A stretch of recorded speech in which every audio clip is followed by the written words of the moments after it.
चौधरी का औकात क्या है? दल बदलू नेता है और आके भूमिहार को गरियाता है, बावन को टारगेट करता है, सर पूरा सवर्ण को गरियाता है अशोक चौधरी।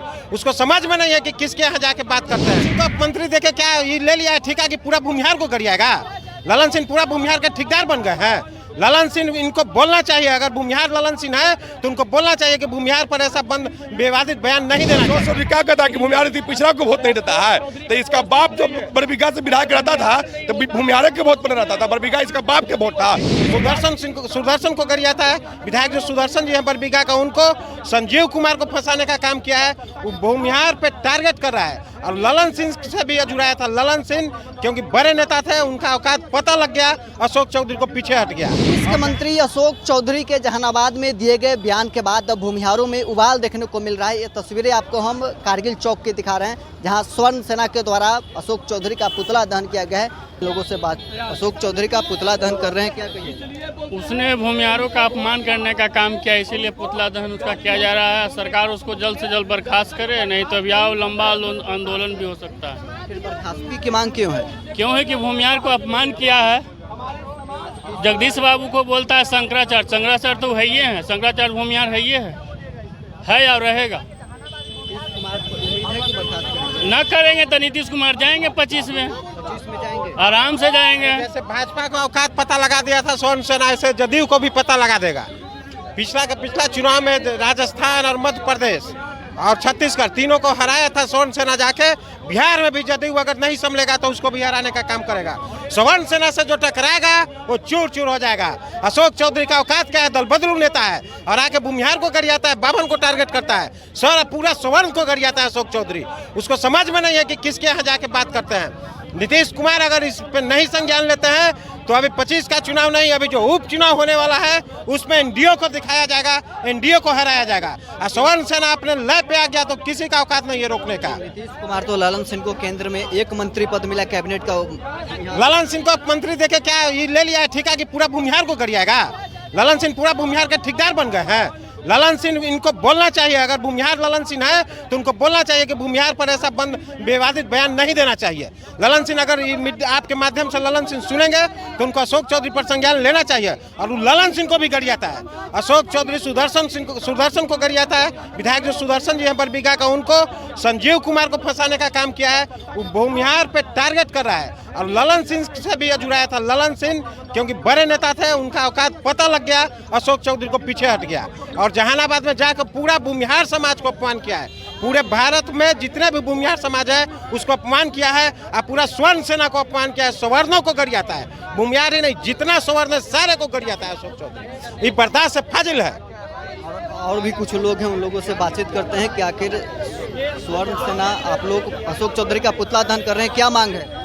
न्याय मांग है। हम लोग का जो स्वाभिमानी परांच आया है उसी का मांग उनको बर्खास्त करना होगा सरकार को, क्योंकि हम लोग अपना स्वाभिमानी के लिए किसी भी हद तक जा सकते हैं, चाहे वो मंत्री अशोक चौधरी, चाहे वो किसी से भी। हम लोग अपना स्वाभिमानिता की मांग कर रहे हैं, यही मांग है हम लोग का। आप लोग पुतला दहन कर रहे हैं, क्या मांग है आपकी? देखिए, हमारी मांग है मंत्री को बर्खास्त किया जाए। अगर जातीय मानसिकता वाले मंत्री अगर इस बिहार में रहेंगे तो ये सवर्ण सेना ऐसे मंत्रियों के खिलाफ प्रदर्शन करते रहेगी, क्योंकि ये कानून और संविधान के रक्षक अपने आप को कहते हैं। आज ये कानून और संविधान के रक्षक ही एक जातीय विद्वेष फैला रहे हैं, जातीय उन्माद फैला रहे हैं, फिर से बिहार को 90 के दशक में धकेलना चाहते हैं। और अशोक चौधरी जी का जो भूमिहारों के प्रति जो नफरत है, भूमिहारों की तरफ जिनकी बयान देखता है, इसकी सवर्ण सेना कड़ी निंदा करती है। अगर इनको मंत्रिमंडल से बर्खास्त नहीं किया गया तो सवर्ण सेना अभी पुतला दहन कर रहा है, पूरे बिहार में घूम के भूमिहार समाज को जगाएंगे और इस सरकार को, तानाशाही सरकार को सबक सिखाने का काम इस स्वर्ण सेना करेगी। क्या कहिएगा आप लोग, क्या मांग है? अशोक चौधरी के खिलाफ में हम लोग पुतला दहन किए हैं। अशोक चौधरी को बर्खास्त करिए। उनको जो है भूमिहार के खिलाफ बोलना महंगा पड़ेगा। भूमिहार के साथ में रह करके सत्ता में है और भूमिहार के खिलाफ में ही अदावत कर रहे हैं। चौधरी के आप लोग पुतला दहन कर रहे हैं, क्या कहिएगा? देखिए, अशोक चौधरी एक संविधान पर बैठे हुए लोग हैं और जहानाबाद में जाकर जिस तरह से बयानबाजी भूमिहारों के खिलाफ किए हैं, ये बिल्कुल निंदनीय है। इस तरह की बात कोई भी संवैधानिक पद पर मंत्री बैठा हुआ है उसके बोलने का हक नहीं है। ये जहानाबाद में जाके आगरा और पिछड़ा का जहर खोलने का काम किए हैं। अशोक चौधरी को हम बता देना चाहते हैं कि अगर हम उस सभा में होते तो उस सभा में होता था अशोक चौधरी के जीभ कबार लेते। अब अशोक चौधरी क्या कहता है कि भूमिहार यदि पिछड़ा को वोट नहीं देता है तो इसका बाप जो बरबीघा से विधायक रहता था तो भूमिहार के वोट पर रहता था। बरबीघा इसका बाप के वोट था कि भूमिहार के वोट था। यही कहता है कि भूमिहार वोट नहीं देता है। अशोक चौधरी मानसिक दिवालियापन हो गया। ये अपना आप को बिहार के साम्राज्य बनाना चाहता है, अपना आप को किंग बनना चाह रहा था। जहानाबाद में गया था लोकसभा में कि हम चंद्रवंशी को चुनाव जिताने का ठेका लेकर नीतीश कुमार के पास गया था। भूमिहार इसको एक पैसा वैल्यू नहीं दिया, इसको घूमने तक नहीं दिया। जहां इसका प्रोग्राम हो वहां प्रोग्राम इसको कैंसिल करके भागना पड़ा। तो ये उसी का बदला ले रहा है। अशोक चौधरी तो कह रहे हैं कि जगदीश शर्मा कह रहे हैं कि कुर्ता फट जाता, लेकिन अशोक चौधरी कह रहे हैं कि हम तो जहानाबाद में घूमे, कहीं कोई कालिक नहीं पोता। अशोक चौधरी जहानाबाद में कहाँ घूमे? हम जहानाबाद के हैं। अशोक चौधरी का एगो प्रोग्राम था जहानाबाद में, वहाँ युवा इनको सुनियोजित तरीके से विरोध करने का प्रोग्राम बनाया। अशोक चौधरी को किसी मीडिया या भाया से पता चल गया, अशोक चौधरी उस कार्यक्रम में गेवे नहीं किए। अशोक चौधरी जाके क्या कितना वोट अशोक चौधरी जाके जहानाबाद में डिबाया है ये न बतावे। अरे जाके कहीं सर्किट हाउस में बैठ गए, कोई के मकान पर बैठ गए, इससे वोट मिलता है? अशोक चौधरी जाके जहानाबाद में क्या किए? अशोक चौधरी का राजनीति में कोई अस्तित्व नहीं है। अशोक चौधरी दलाल टाइप के आदमी है। आई परिक्रमा करने वाले लोग हैं। अशोक चौधरी परिक्रमा न करते हैं। जब जहानाबाद के भूमिहार अब मगध के भूमिहार जंगराज के खिलाफ लड़ रहा था तो अशोक चौधरी लालू के गोद में न बैठल थे जी। और नीतीश कुमार को सत्ता में किसने लाया है? हमने लाया था। हमारे कृपा से नीतीश कुमार सत्ता में बैठे थे। ये नीतीश कुमार जानते हैं नीतीश कुमार के सत्ता में लाने अशोक चौधरी का क्या भूमिका है। हाँ, अशोक चौधरी ये भूमिका जरूर निभा रहे हैं कि जो भी जगदीश आती नीतीश कुमार को वोट आने वाला होगा 2025 में, वो सब डैमेज कर देंगे और कुछ नहीं करेंगे।